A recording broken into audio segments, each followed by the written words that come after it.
우리가 처음에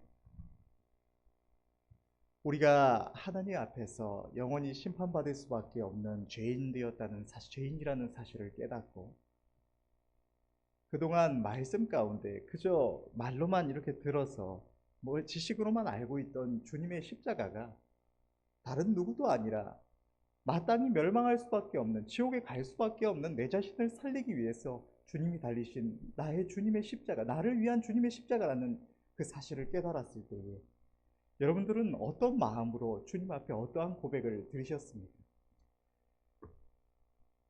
저는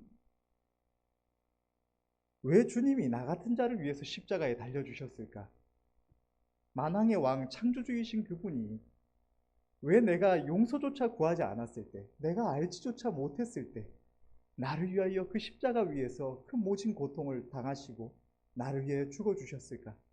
그 주님의 십자가 앞에서 이제 나는 나를 위해 죽으신 주님만을 위하여 살겠노라고, 주님이 나를 위하여 죽어주셨으니까 나는 이제 오직 주님을 위하여 살겠노라고, 주님을 대신하여 살겠노라고 그렇게 고백을 했었습니다.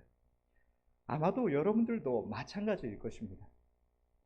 그런데 이상한 점은 주님의 십자가를, 나를 위한 그 십자가를 깨닫고 주님 앞에 우리 자신을 헌신하며 그렇게 고백하고 그 후에 시간이 지나면서 더욱더 주님을 알게 되었고 더 많이 알게 되었고 더 많은, 더 풍성한 주님의 은혜를 날마다 수도 없이 입어왔습니다.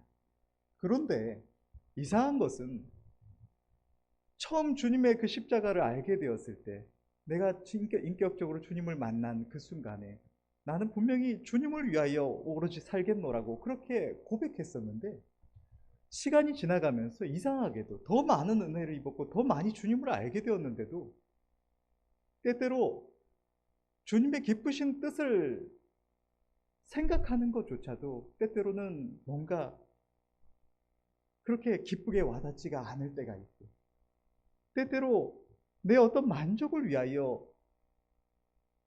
주님이 기뻐하시는 무언가를 행하는 것보다 내 만족을 구하는 것이 더 즐겁게 느껴질 때가 있고, 주님의 뜻대로 오직 주님만을 위하여 무언가를 드리며 섬기며 살아가는 것이 때때로 그렇게 달갑지 않게, 즐겁지 않게 느껴질 때가 있습니다. 여러분들은 어떠셨습니까? 왜 이런 현상이 나타나는 것일까요? 주님의 나를 위한 십자가를 깨달은 그 순간에 우리 모두가 다 이제 주님을 위하여 살겠노라고, 지난날 나 자신을 위하여, 우리의 육신을 위하여 살던 삶에서 다 회개하고 주님을 영접했을 것입니다. 주님을 나의 주인으로 영접하고 이제 주님의 인도하심을 따라서 주님 내게 말씀하시는 그 말씀을 따라서 내가 순종하며 주님의 뜻 이루며 그렇게 살아가겠다고 다 고백했을 텐데, 왜 시간이 지나가고 더 많은 은혜를 입었는데 어째서 그때 고백했던 그대로 오직 주님만을 위하여 살며 내게 주신 모든 것 주님을 위하여 사용하는 것이 때때로 그렇게 달갑지 않게, 기쁘고 즐겁지 않게 느껴지고, 그래서 하나님 말씀 앞에 순종하는 것이 내 자신을 쳐서 어떤 나 자신을 부인하고 나 자신을 죽이고 그렇게 한 번 한 번 순종해 나가는 것이 때때로 어렵게 느껴지는 것일까요? 아마도 그것은 우리가 우리의 본질을 망각했기 때문이 아닐까 싶습니다. 이 시간 우리는 오늘 본문의 말씀 가운데 우리의 본질이 무엇인가를 다시 한번 생각하고 우리가 마땅히 있어야 할 자리에 다시 서시는 은혜가 있으시기를 바랍니다. 오늘 본문의 1절에는 막달라 마리아와 다른 마리아라는 두 여인이 나옵니다. 막달라 마리아는 전에 7귀신이 들렸다가 주님의 은혜로 귀신이 떠나가고 하나님의 은혜를 입은 여인이고 고침받은 여인이고, 본문에서 다른 마리아라고 기록하고 있는 이 여인은 다른 성경의 기록에 따르면 야고보와 요셉의 어머니 마리아였음을 알 수가 있습니다. 이 두 마리아라는 여인은 일찍부터 주님을 사랑하여서 갈릴리에서부터 주님을 따르며 섬기던 여인들이었습니다. 이 두 여인은 주님이 십자가에 달리셨을 때에 십자가 밑에서 우리를 위한 주님의 그 십자가의 죽으심을 인하여 눈물 울며 통곡하던 여인들이었고, 아리마대 사람 요셉이 주님의 시신을 모셔다가 장사 지낼 때에 끝까지 따라가서 그 모습을 지켜보았던 여인들입니다. 이 두 여인은 주님을 너무나 사랑했지만 주님께서 일찍이 제자들 가운데 말씀하신 주님의 부활에 대한 것은 잘 깨닫지 못했던 것 같습니다. 안식 후 첫날에 이 두 여인은 새벽같이 일어나서 주님의 시신에 바를 향품들을 준비하고 주님을 장사 지낸 그 무덤으로 달려갔습니다. 그런데 어떻게 된 일인지 무덤에 도착해 보니까 바위가 이미 굴려져서 치워져 있고 그 안에 주님이 계시지 않으신 것입니다. 그곳에는 오히려 한 천사가 내려와서 말하기를 일찍이 주님께서 제자들에게 말씀하셨던 것 같이 주님이 이미 살아나셨고 여기 계시지 않는다고, 주님께서 말씀하셨던 것처럼 먼저 갈릴리로 가셨다고 그렇게 전하는 천사의 말을 들은 것입니다. 두 여인이 두려움과 기쁨으로 제자들에게 천사의 말을 전하려고, 주님이 부활하셨고 갈릴리로 가셨다는 그 말씀을 전하려고 달려갈 때 주님께서는 그들에게 그 두 여인에게 나타나셔서 다시 한번 말씀을 하십니다. 내 형제들에게 갈릴리로 가라 하라. 거기서 나를 보리라 하시니라.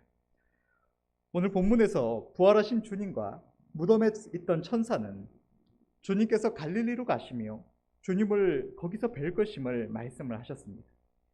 예수님께서는 우리를 위하여 십자가에 죽으시기 이전에 이미 먼저 제자들에게 주님이 부활하실 것과 제자들보다 먼저 갈릴리로 가실 것을 말씀을 하셨습니다. 마태복음 26장 31절부터 32절의 말씀을 보면, 때에 예수께서 제자들에게 이르시되 오늘 밤에 너희가 다 나를 버리리라. 기록된 바 내가 목자를 치리니 양의 떼가 흩어지리라 하였느니라. 그러나 내가 살아난 후에 너희보다 먼저 갈릴리로 가리라. 주님께서 부활하신 후에 가신다고 말씀하신 이 갈릴리는 주님이 자라신 주님의 공생 기간, 주님께서 어린 시절을 보내신 나사렛이라는 동네가 속해 있는 지역입니다. 고대로부터 이 갈릴리 지역은 이방 죄인의 땅으로 여겨졌고, 그래서 이스라엘의 바리새인들과 율법사들 그리고 또 당시의 수많은 유대인들은 갈릴리를 죄인의 땅으로 여겨서 그곳 사람들과는 상종조차 하지 않으려고 했고, 또 그곳에서는 아무런 선한 것이 날 수 없다고 여겼던 장소입니다. 요한복음 1장 46절과 7장 52절을 보면 이러한 것이 잘 나타납니다. 요한복음 1장 46절을 보면 나다나엘이 가로되 나사렛에서 무슨 선한 것이 날 수 있느냐, 빌립이 가로되 와 보라 하니라. 또 요한복음 7장 52절 말씀을 보면 저희가 대답하여 가로되 너도 갈릴리에서 왔느냐, 상고하여 보라 갈릴리에서는 선지자가 나지 못하느니라 하였더라. 갈릴리는 완전히 죄인의 땅으로 여겨져서 그곳에서는 전혀 아무런 선한 것이 날 수가 없는 그런 악한 땅으로 여겨졌던 것입니다. 그러나 주님께서는 나사렛 예수라고 칭하심을 받으셨으며 죄인과 같이 세례를 받으셨습니다. 우리가 알다시피 세례는 죄를 씻는 표입니다. 죄인이 받는 것이고, 그렇기 때문에 죄가 없으신 주님께서는 세례를 받지 않으셔도 되는 것입니다. 받으실 필요가 없으신 분이신 것입니다. 그러나 주님께서는 죄인된 우리를 대신하여서 우리의 죄를 짊어지시고 죄인의 모습으로 십자가에 달리시기 위해서 우리와 동일하게 세례를 받으시고 죄인의 모습으로 우리와 함께하여 주셨던 것입니다. 자기를 낮추시고 죄인의 자리에서 세례를 받으시고 우리와 함께하시는 임마누엘의 하나님이 되어주신 것입니다. 내가 의인을 부르러 온 것이 아니요 죄인을 부르러 왔노라고 말씀하신 주님께서는 공생기간 대부분을 이 이방 죄인의 땅, 유대인들은 부정하게 여겨서 상종조차 하지 않으려고 했던 이 이방 갈릴리 땅에서 죄인들과 함께 하시며 병든 자들과 귀신 들린 자들을 고치시며 복음을 전파하셨고, 부활하신 후에도 갈릴리로 가셨던 것입니다. 그리고 주님을 뵙기를 원하는 본문의 두 여인들과 또 제자들, 그리고 오늘날 주님을 배웠고 그분을 모시고 주님과 동행하며 살기를 원하는 주의 백성들에게 주님은 다시 한번 말씀을 하시는 것입니다. 내 형제들에게 갈릴리로 가라 하라. 거기서 나를 보리라. 주님은 내 형제들에게 갈릴리로 가라고 말씀하셨습니다. 여기서 내 형제들은 크게 보자면 세상에 주님을 만나야 될, 아직 주님을 알지 못하는 세상 사람들도 있겠지만, 주님은 하나님의 뜻을 행하는 자가 내 형제요 자매요 모친이라고 말씀하셨던 것처럼 주님을 영접한 주의 백성들에게 갈릴리로 가라고, 거기서 주님을 배웠고 거기서 주님과 함께 할 수 있다고 말씀을 하여 주셨던 것입니다. 이방 죄인의 땅인 갈릴리로 간다는 것은 내가 죄인의 자리에 선다는 것입니다. 하나님의 형상대로 지음받은 인간은 본능적으로 죄인의 자리에 서고 싶어 하지를 않습니다.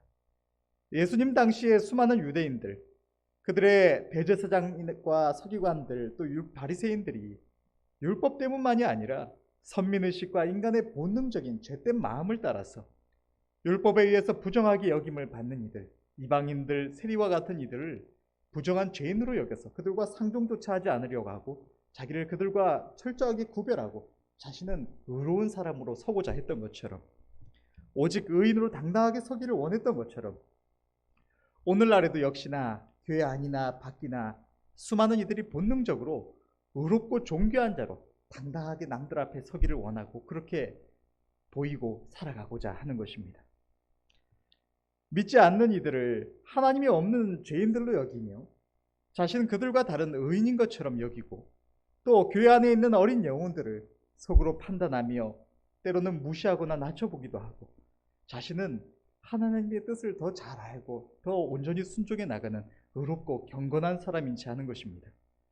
대놓고 그렇게 행하지 않는다고 하더라도 의식적으로든 무의식적으로든 우리는 이러한 모습을 행하기가 너무나 쉽고, 또 이 모든 것이 아니라고 할지라도 최소한 내 자신이 죄인의 자리에 서고 싶어 하지 않는다는 사실은 모두가 알 수가 있을 것입니다. 그러나 우리가 주님을 만나려면, 주님과 함께하며 동행하려면 우리는 의인의 자리, 의롭고 경건한 자로서 당당하게 서는 자리가 아니라 주님의 십자가 앞에 무릎 꿇는 죄인의 자리에 서야만 하는 것입니다. 우리가 만약 아직 주님을 만나지 못했음에도 자신의 죄인됨을 깨닫지 못하고 스스로 하나님의 용서가 필요하지 않은 의인으로 여긴다면 주님의 십자가는 나와는 상관없는 것이 되고, 이미 주님을 만나고 복음을 믿음으로 붙잡아 구원함을 입은 주의 백성들이라도 우리가 우리 자신을 이미 구원이 확정된 의인으로 여기며 우리의 죄인됨을 옛날 일처럼 여긴다면 우리에게 주님은 이제 더 이상 그렇게 중요하지 않은 분처럼 여겨지기가 너무나 쉬운 것입니다. 죄인에게는 하나님의 용서가 간절히 필요하고, 그 죄인된 나에게 구원을 주시기 위해서 이 땅에 오신 주님이 너무나 귀하고 소중한 그 무엇과도 바꿀 수 없는 오직 한 분이 되시는 것입니다. 그러나 내가 이미 구원받았다고, 나는 이제 거룩하신 하나님의 자녀라고 그렇게 구원이 확정된 자처럼 옛날 내가 죄를 짓고 죄인으로 섰던 것은 옛날에 하나님조차 망각하신 옛날 일로 여기면 우리에게 주님은 그렇게 별로 중요하지 않은 분처럼 여겨지기가 너무나 쉬운 것입니다. 그러나 우리가 주님을 만나서 우리 자신이 완전히 변해서 옛날 하나님께서 하나님의 형상대로 아담을 창조하셨던 때처럼 하나님의 형상을 온전히 회복하고 의인이 된 것이 아닙니다. 하나님의 약속 안에서 우리에게 구원이 주어졌지만, 영원한 생명이 우리에게 주어지고 주님께서 우리를 위하여 이루신 온전한 의가 우리에게 주어졌지만 우리의 본질은, 우리의 심령은 여전히 죄로 오염된 죄인인 것입니다. 구원은 받아 챙길 수 있는 종류가 아니라 주님은 그분 그 자체이십니다. 주님을 잃어버리면 우리는 여전히 심판을 받을 수밖에 없는 죄인인 것입니다. 우리가 아무리 스스로 하나님의 말씀을 잘 행한다고, 스스로 하나님 앞에 열심히 살아간다고 의인으로 여긴다고 할지라도 주님을 잃어버리면 우리는 단 한순간에 멸망할 수밖에 없는 본질적인 죄인입니다.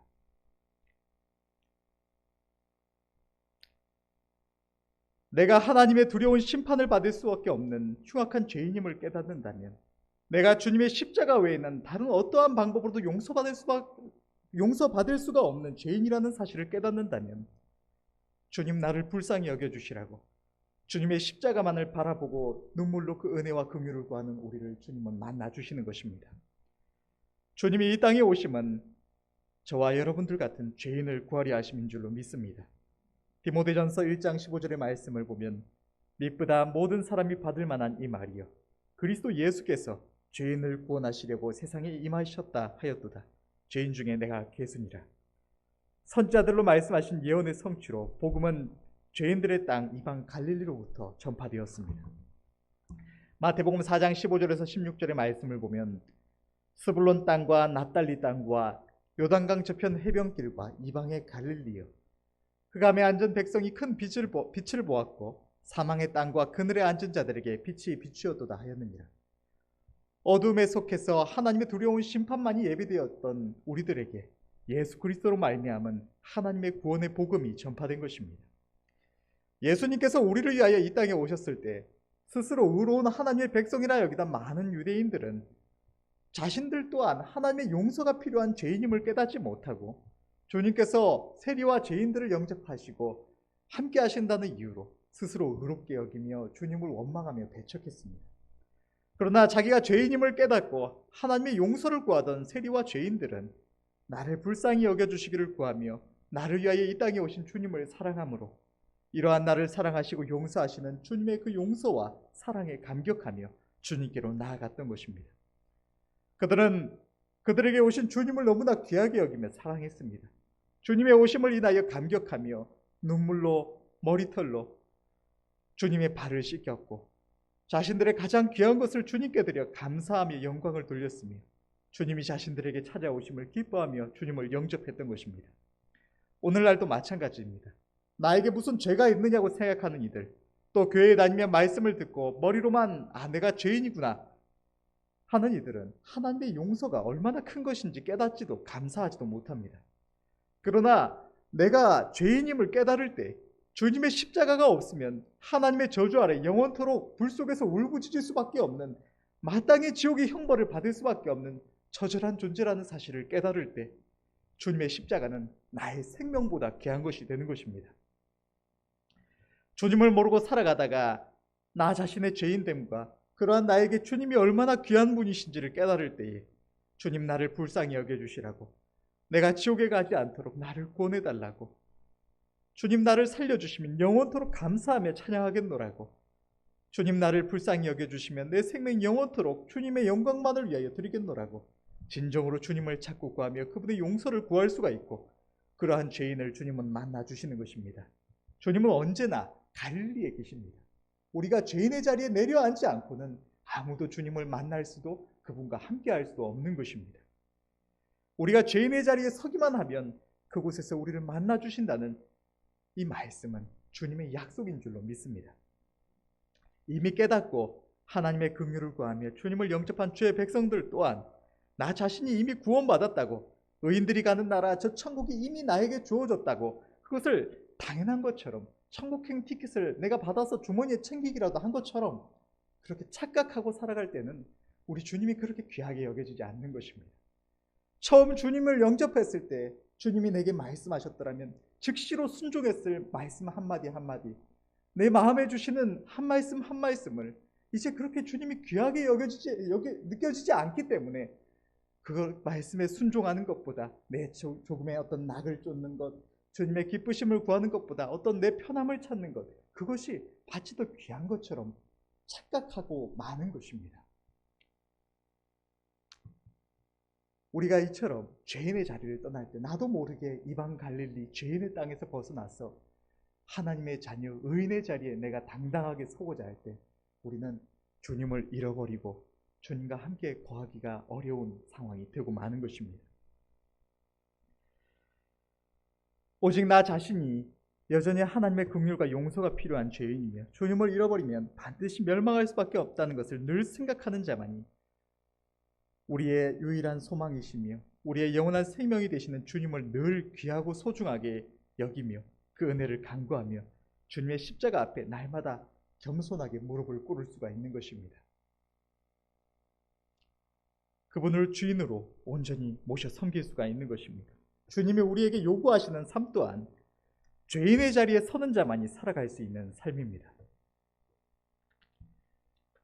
이웃을 사랑하여서 복음을 전하는 것도 죄인된 인생에게 주님이 얼마나 귀하신 분이신지 날마다 깨닫는 자만이 그 귀한 주님을 당당하게 전해줄 수가 있는 것입니다.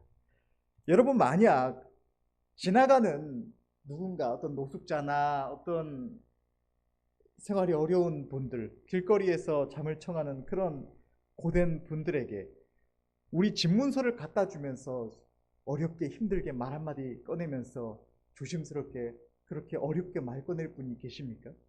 만약 내가 내 집문서를 그에게 갖다 줘서 그가 평안한 집에서 살 수 있게 하려고 한다면 우리는 당당하게 가서 이제 이렇게 힘들게 살지 말라고 그 집문서 건네줄 것입니다. 집문서를 건네주지도 않겠지만 건네준다고 한다면 그렇게 우리는 어렵게 말을 꺼내지 않을 것입니다. 그 결단이 어려운 것이 그에게 내가 정말 귀하게 여기는 그것을 선물하면서 말 한마디 꺼내는 걸 조심스러워하고 그렇게 힘들어할 분들은 아마 없을 것입니다. 그런데 내가 처절한 죄인이면 내가 마땅히 지옥에 갈 수밖에 없는 죄인이라는 사실을 깨닫고 내가 간절히 붙잡는 내 생명보다 귀하게 붙잡는 주님을 전해줌에 있어서 어렵게 말을 꺼낸다는 것은 그것을 전하는 것이 마치 무슨 광고 메시지 하나 전하는 것처럼 그렇게 그가 받아들일까? 그가 나에게 뭐라고 하지 않을까? 그렇게 조심스럽게 두려움에 떨며 전한다는 것은 그만큼 내가 그것을 그렇게 귀하게 여기고 있지 않다는 증거일지도 모릅니다. 그러면 우리는 내가 지금 어디에 서 있는가를 살펴보아야 할 줄로 믿습니다. 자신이 죄인임을 날마다 깨닫는 자, 내가 주님을 잃어버리면 지금이라도 지옥에 갈 수밖에 없는 죄인이라는 사실을 깨닫는 자는 주님을 간절히 붙들고 주님을 가장 나의 생명보다 귀하게 여길 수밖에 없고 그 가장 귀한 주님을 증거함에 있어서 그토록 어렵게 느끼는 이는 아마도 없을 것입니다. 이웃을 향한 용서도 나 자신이 하나님 앞에 마땅히 형벌을 받을 수밖에 없는 죄인이라는 것을 깨닫는 자만이 내가 하나님 앞에 짓고 용서받은 그 1만 달란트의 죄값은 비교할 수도 없는 100데나리온도 안 할 만한 작은 죄를 나에게 지은 자를 보면서 내가 그에게 엄하게 그를 책망하지 않고 겸손히 주님 앞에서 그를 용서하며 품어 안을 수가 있는 것입니다.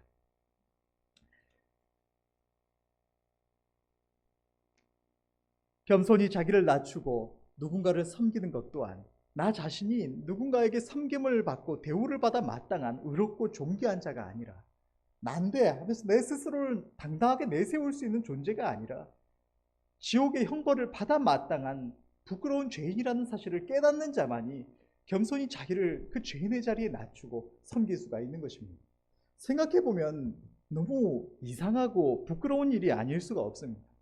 재판장 앞에 선 죄인들이 다 똑같이 살인죄를 짓고 누군가는 조금의 차이는 있을지라도 누군가는 한 대 더 때리고 사람을 죽였고 누군가는 사기치고 사람을 죽였고 누군가는 그냥 죽였고 조금의 어떤 차이는 있을지 못하고 똑같이 살인죄를 범한 죄인들이 재판장 앞에서 스스로 나는 조금 죄지었다고 당당하게 내 자신 어깨 피고 감히 나에게 이런다고 한다면 그게 얼마나 웃긴 일이 아니겠습니까? 우리는 스스로를 당당하게 내세울 만한 어떠한 아름다움도 없는 부끄러운 죄인들입니다. 하나님의 은혜를 입었을 뿐 우리는 대우받아 마땅한 감히 나에게 이런 말을 한다고 감히 나에게 이런 대우를 한다고 입 밖에 낼 수가 없는 그런 저절한 죄인들이 우리의 본질입니다. 이러한 사실을 깨달을 때 우리가 마땅히 낮춰야 할 죄인의 자리에 스스로 설 수가 있고 섬길 수가 있고 용서할 수가 있고 하나님의 복음을 전할 수가 있는 것입니다. 우리는 마땅히 서야 할 그 자리에 서야 할 줄로 믿습니다. 성경은 빚을 탕감받은 자의 비유를 통해서 많이 용서받은 자가 더 주님을 사랑함을 말씀을 하십니다. 이것은 더 큰 죄를 범하고 용서를 받아야 주님을 더 사랑한다는 것이 아니라 내가 얼마나 큰 죄를 용서받은 내가 얼마나 큰 은혜를 입은 자임을 깨닫는 자가 주님을 더 사랑할 수가 있다는 것입니다. 우리는 언제나 죄인의 자리에 내려 앉아야 할 줄로 믿습니다. 인간은 자신의 죄와 그로 인해서 주어질 형벌을 깨닫고 주님의 긍휼을 구할 때에야 주님을 만날 수가 있고 구원받은 하나님의 자녀들 또한 나의 악함과 연약함을 깨닫고 인정할 때에 나에게는 주님의 십자가밖에 없음을 깨닫고 인정하며 고백할 때에 주님을 마땅히 모셔야 할 주인의 자리에 왕의 자리에 온전히 모실 수가 있고 우리는 겸손히 죄인의 자리에 내려앉을 수가 있는 것입니다.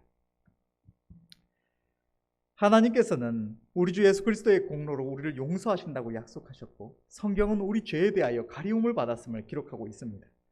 그러나 우리 안에 있는 죄성은 여전히 사라지지 않고 끊임없이 우리들로 하여금 하나님 앞에 죄를 범하게 합니다.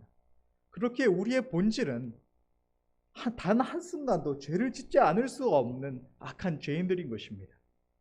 만약 하나님께서 우리에게 네가 단 한 시간만 예수님처럼 하나님처럼 의롭게 완전하게 살면 천국에 갈 수 있다고 한다면 천국에 갈 수 있다고 혹시 장담하실 분이 누가 있으십니까? 누구도 내가 당당하게 나는 그럼 천국 갈 수 있다고, 나는 완전하게 한 시간을 보낼 수 있다고 자신할 수 있는 사람은 없을 것입니다. 그렇다면 우리는 단 한 시간조차도 죄를 짓지 않고 살 수가 없는 죄된 존재인데 우리에게 무엇이 있어서 우리 자신을 높일 수가 있다는 말입니까? 하나님의 모든 말씀대로 살지 않는 죄, 기도를 쉬는 죄, 하나님의 약속의 말씀을 믿지 않는 죄, 범사에 감사치 않는 죄, 우리는 죽을 때까지 죄인일 수밖에 없는 존재인 것입니다. 주님 외에 성경에서 가장 아름다운 성화에 이른 인물이라고 할 수 있는 사도 바울 또한 죄인 중에 내가 괴수라고 고백을 했습니다. 하물며 우리들은 어떠하겠습니까? 우리는 하나님의 은혜와 긍휼이 필요한 죄인들인 것입니다. 결론을 맺겠습니다. 하나님께서 우리의 취약한 죄를 예수 그리스도의 십자가의 보혈의 공로로 용서하시고 주님의 의를 우리에게 값없이 주셔서 하나님의 그 큰 은혜의 약속 안에서 우리를 죄 없다 하시고 의롭다 하시지만 우리는 여전히 마음이 죄로 오염된 죄인들입니다. 우리의 죄성이 완전히 사라진 것도 아니고 저 천국이 무슨 티켓처럼 우리에게 주어져서 확정된 것도 아닙니다. 우리는 여전히 주님의 도우심과 긍휼이 필요하고 그것이 너무나 소중한 죄인들일 뿐인 것입니다. 우리는 이 시간 우리의 본질을 되새기고 마땅히 서야 할 자리에서 주님을 모셔야 할 줄로 믿습니다. 나의 어리석고 악함을 당연시하면서 이제는 구원받았으니까 상관없는 것처럼 여길 것이 아니라 이제는 구원받았으니까 주님이 나를 의롭다 하시고 내 죄를 가리우셨으니까 이제 내 마음대로 편하게 이 땅에서 하나님 주신 평안만 누리며 살다가 천국 가면 그만이라고 그렇게 교만한 생각을 우리의 마음에 담을 것이 아니라 겸손히 죄인의 자리에서 주님의 뜻을 받들어 섬겨야 할 줄로 믿습니다. 이러한 나에게 주님이 얼마나 귀하고 소중한 분이신지 주님의 그 말씀이 내게 얼마나 높임을 받는 것이 마땅한 것인지 우리는 다시 한번 생각할 수 있기를 원합니다. 그리할 때 주님은 우리를 만나주셔서 우리와 함께 하시며 더 큰 은혜와 긍휼을 베풀어 주시고 우리 모두가 우리의 생명보다 주님, 귀하신 주님을 말과 생각만이 아니라 우리의 중심, 우리의 마음으로 가장 귀하게 여겨 붙조차 섬길 수 있을 줄로 믿습니다. 마땅한 감사와 영광을 주님께 돌리며 마땅한 사랑과 충성을 바치며 그렇게 넘치는 은혜 안에서 주님과 동행하며 함께 거하는 저와 여러분들이 되시기를 간절히 바랍니다. 기도하겠습니다.